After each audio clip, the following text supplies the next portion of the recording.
মেলার আগের দিন এসে তোমাদেরকে দেখিয়েছিলাম, তো সেই সময় কিন্তু ভিড় ছিল না। এই যে এখানটায় যে তোমরা গেটগুলো দেখছো, এই গেটটা কিন্তু 12টা আছে। অফিস রুমের মতন করা হয়েছে, যেমন থেকে শুরু করে এখান থেকে সমস্তটাই হচ্ছে।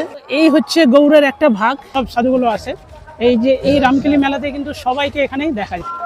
আজকে মনে হচ্ছে কিছু মেলা মেলা ভাব। ওই আম, আলু, তারপরে হচ্ছে লঙ্কাটা, আর পার্কিং চার্জ হচ্ছে 10 টাকা নিল।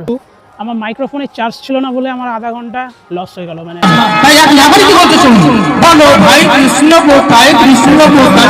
একটা ব্লগারের কাছে কতটা যে সময় ম্যাটার করে সেটা আমি আজকে বুঝতে পারলাম।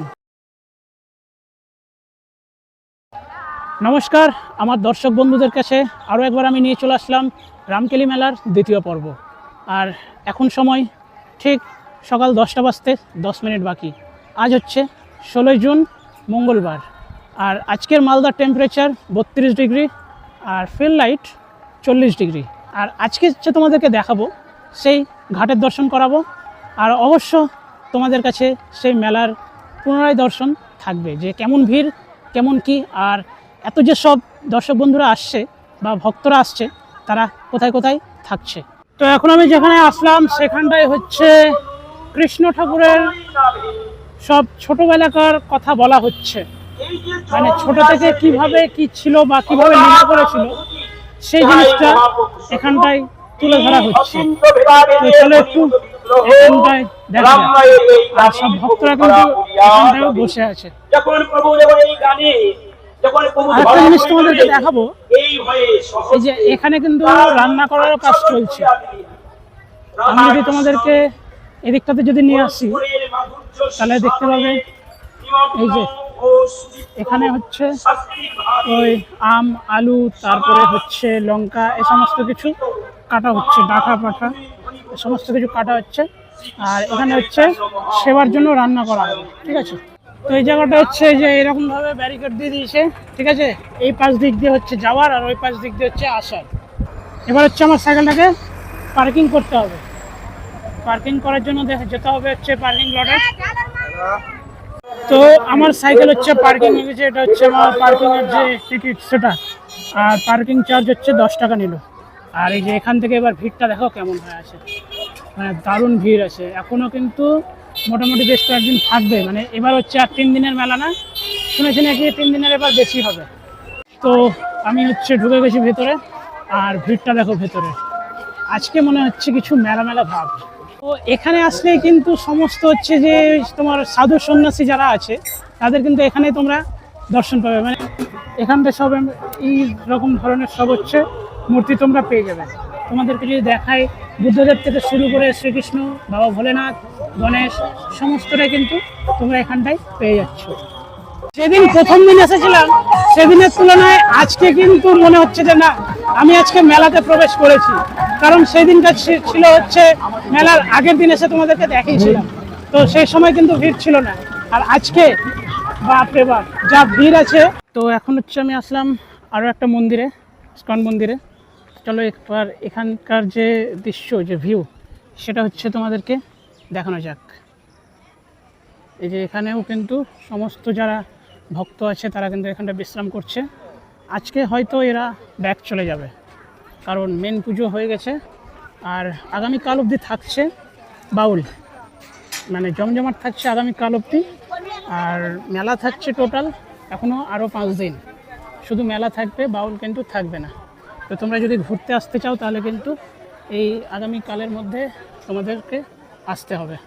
আর এই যে এখানটা হচ্ছে একটা খুব সুন্দর রাধাকৃষ্ণর ছোট্ট মূর্তি আছে, খুব ভালো লাগছে দেখতে। আর উপরে হচ্ছে আসল কথা হচ্ছে আমি এখানে পৌঁছেছিলাম আধা ঘন্টা আগেই ঢুকলাম, এই ইস্কন মন্দিরে ঢুকেছিলাম, কিন্তু আমার মাইক্রোফোনের চার্জ ছিল না বলে আমার আধা ঘন্টা লস হয়ে গেল। মানে মাইক্রোফোনটা চার্জ করতে হলো, তারপরে কন্টিনিউ ব্লগ শ্যুট করতে হলো।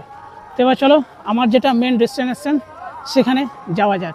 এই হচ্ছে গৌড়ের একটা ভাগ, এটার নাম, এই জায়গাটার নাম হচ্ছে বারোদুয়ারি। বারোদুয়ারি এটাকে এই জন্যই বলা হয়, এই যে এখানটায় যে তোমরা গেটগুলো দেখছো, এই গেটটা কিন্তু 12টা আছে, সেই জন্যই কিন্তু এটার নাম বারোদুয়ারি। আর এই যে যত সব এখানটায় জামাকাপড় মেলা আছে, বা প্লাস্টিক বোতল, হাবিজাবি সমস্ত কিছু আছে, বা লোকগুলো যেগুলোকে দেখতে পাচ্ছ ভক্তগুলোকে, সেই সমস্তটাই কিন্তু রামকেলি মেলার আগের দিন থেকে কিন্তু তারা দূর দূরান্ত থেকে যারা আসে তারা কিন্তু এখানে সবাই বাসস্থান করে। এখানে কিন্তু সমস্ত হচ্ছে যারা তোমার ওই দূর দূরান্ত থেকে যারা আসছে তারা কিন্তু সব এখান থেকে শুরু করে এখান থেকে সমস্তটাই হচ্ছে মানে এদেরই হচ্ছে এই কয়েকদিন হচ্ছে এই জায়গাগুলো এদের নামেই করে দিয়েছে, মানে নিজেরাই লিখে নিয়েছে। তো এখানে হচ্ছে সবার ডেরা হয়ে গেছে।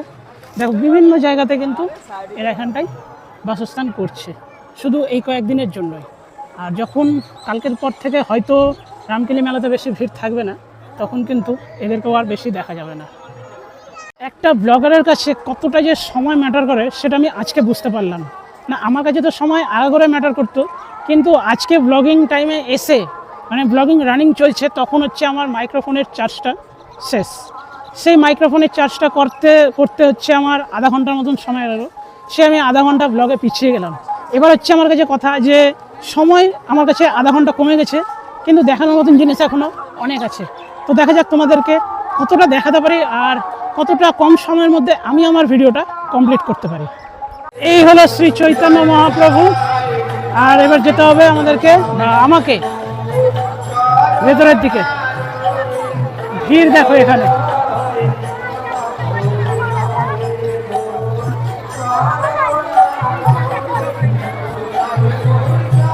এখানে একটা হচ্ছে অফিস রুমের মতন করা হয়েছে, যেমন ধরে না কারো যদি কোনো অসুবিধা হয় সেই জন্য কিন্তু এখানটায় পুলিশ, সিভিক পুলিশ আর হচ্ছে যারা আর্মি তারা কিন্তু আছে, মানে বিএসএফ তারাও কিন্তু আছে।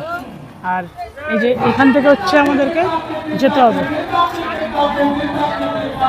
এখানটা হচ্ছে পানীয় জলের ব্যবস্থা করেছে।